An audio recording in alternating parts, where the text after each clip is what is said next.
राजस्थान और गुजरात के बीच में एक सुमेरु नाम का गांव था, जिसके मुखिया राम सिंह जी की एक बहुत ही प्यारी, बहुत ही खूबसूरत बेटी थी, जिसका नाम था राधा। सब लोग उसे सूरज देवता की बेटी मानते थे। राधा गायन, नृत्य के साथ साथ हथकरघे पर वस्त्र बनाने में भी बहुत निपुण थी। पिता राम सिंह ने अपनी बेटी को बड़े नाजों से पाला था। वैसे तो राम सिंह की एक और बेटी थी, पर राधा पर कुछ ज्यादा ही लाड था। राम सिंह अपनी इकलौती पुत्री का विवाह अपनी ही बिरादर के किसी बड़े व्यापारी पुरुष के साथ करके धन कमाना चाहते थे। उनके यहाँ पर एक परंपरा थी कि लड़के वाले ही लड़की वालों को बिहाने के लिए धन देते थे। बस उसके पिता के मन में ये लालच था कि किसी बड़े व्यापारी पुरुष से मेरी बेटी का विवाह हो जाए तो मैं माला माल हो जाऊंगा।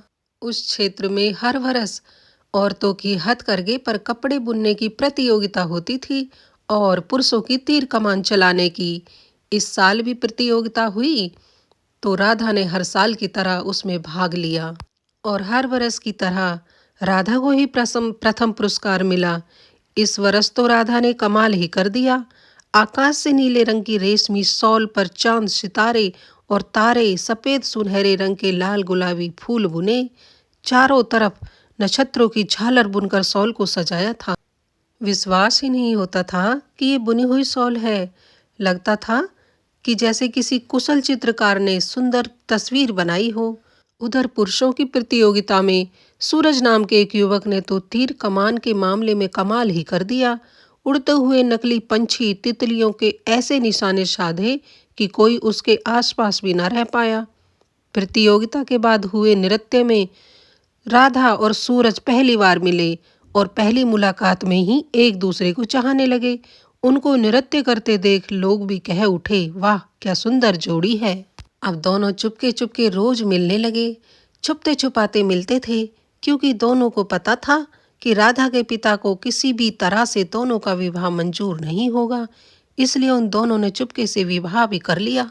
ऐसे ही कुछ दिन बीत गए। एक दिन राधा के पिता ने उसे बताया कि उससे विवाह करने के लिए 3 व्यापारी पुत्र तैयार हुए हैं, जिनमें से एक के साथ उसका विवाह होगा।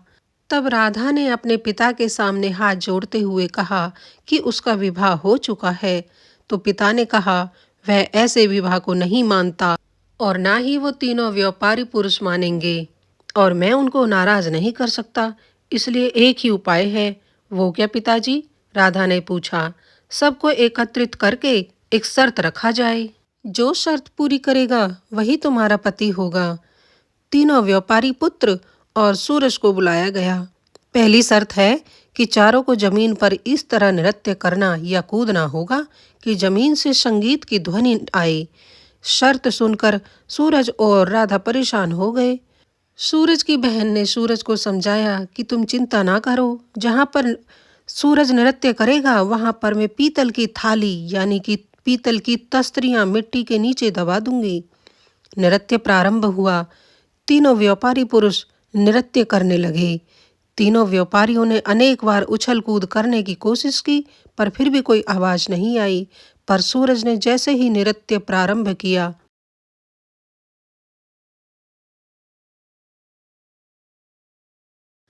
हर पद न्यास के बाद टन टन की आवाज ने तार दिया। सूरज जीत गया। पर पिता और तीनों युवा पुरुष नहीं माने। एक और शर्त रखी गई। अब यह प्रतियोगिता थी तीर कमान की। सामने दूर रखे एक मिट्टी की हांडी पर बने गोल निशान पर निशाना साधना होगा, और शर्त यह थी कि वो तीर उसी पर टिका रहना चाहिए। इस बार भी सूरज की बहन ने ही उसे उपाय बताया। उसने मधुमक्खी के छत्ते से मोम निकालकर तीर पर लगा दिया। पहले व्यापारी ने निशाना साधा तो उसका तीर निशाने से थोड़ी देर पहले ही गिर गया। अब दूसरे ने जैसे ही निशाना साधा, उसका निशाना चूक गया और हांडी के पास से गुजर गया। तीसरे पुरुष ने निशाना लगाया। निशाना तो सही लगा, पर टन की आवाज हुई और तीर नीचे गिर गया। आखिर में सूरज की बारी आई। सूरज ने निशाना साधा और तीर चलाया। उसका निशाना बिल्कुल हांडी के मध्य में लगा और वहीं पर टिका रहा। यह शर्त भी सूरज जीत गया। अब आखिरी शर्त और होगी, अगर सूरज जीता तो वही तुम्हारा पति होगा। राधा के पिता और तीनों पुरुषों ने कहा, यह तो बेईमानी है। हर बार सूरज के जीतने पर एक और शर्त कहकर मुझे और सूरज को जुदा करने की कोशिश कर रहे हो। राधा ने क्रोधित होते हुए बोला। गांव के बाकी लोग भी राधा के साथ हो लिए। लोगों का गुस्सा देखकर राधा के पिता और तीनों पुरुष बोले, अब वाकई ये आखिरी शर्त होगी, इसके बाद कोई शर्त ना होगी। आखिरी शर्त यह थी कि जो कोयले के टुकड़ों से भरी मिट्टी के कुल्हड़ को सबसे दूर फेंकेगा वही राधा का पति होगा। राधा ने इस बार अपनी बुद्धि से काम लिया। उसने सूरज के कुल्हड़ के अंदर शहद लगा दिया और अपनी पालतू मधुमक्खियों को कोयले के चूरे से लथपथ कर दिया। एक एक कर तीनों व्यापारी पुत्रों ने कुल्हड़ फेंके और बाद में कोयले के टुकड़े। अब वारी आई सूरज की। उसने पूरे जोर से मिट्टी के कुल्हड़ को दूर फेंका जो तीनों युवकों के कुल्हड़ से अधिक दूर गिरा था। फिर उसने मधुमक्खियों को मुट्ठी में पकड़कर हवा में फेंका जो कि कोयले से लथपथ थी। मधुमक्खियां शहद की गंध पाकर उस तरफ दौड़ी और वो कुल्हड़ के पास पहुंच गई। शर्त भी यही थी कि पहले कुल्हड़ को फेंकना है, फिर उसमें कोयले फेंकना है जो कि कुल्हड़ के अंदर ही जाकर गिरे। अब सूरज तो यह शर्त भी जीत गया। तीनों पुरुषों के कोयले हांडी से दूर जाकर गिरे थे, सो वो हार गए।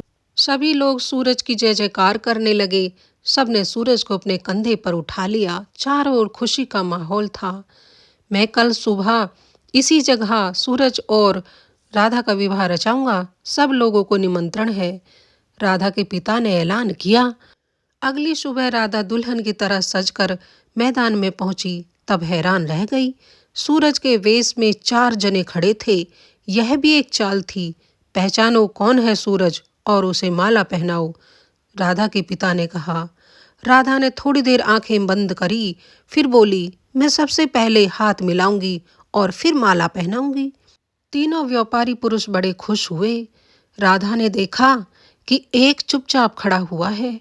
राधा समझ गई कि हो न हो यही उसका सूरज है।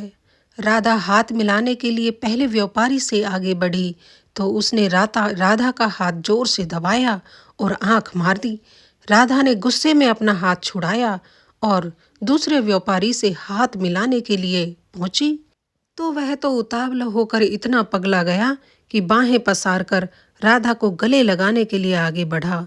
राधा खिसक कर निकल गई।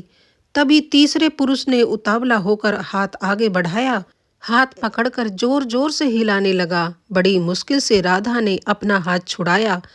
अब वह चौथे यानी असली सूरज के पास पहुंची। उसने सूरज से हाथ मिलाया। उसके परिचित एहसास और स्पर्श और आंखों से झलकते अपने लिए प्यार को वह पहचान गई। उसे पूरा विश्वास हो गया कि यही असली सूरज है और उसने उसे वरमाला पहना दी। अब तो राधा के पिता और उन तीनों व्यापारी पुरुषों की गर्दन शर्म से नीचे झुक गई। अब वो गर्दन नीचे किए लोगों की झिड़कियां सुन रहे थे। सभी लोगों ने पुष्प वर्षा करके विवाह की रस्मों को पूरा करवाया और सूरज और राधा की शादी को संपन्न कर उन्हें विदा किया। दोस्तों, आज की हमारी कहानी कैसी लगी? कृपया हमें कमेंट बॉक्स में एक प्यारा सा कमेंट कर जरूर बताएं। कहानी अच्छी लगी है तो एक लाइक कर दें। चैनल पर पहली बार आए हैं तो चैनल को सब्सक्राइब कर लें। ऐसे ही मनोरंजक कहानियों के साथ मैं सीमा यदुवंशी फिर आपके सामने हाजिर होंगी।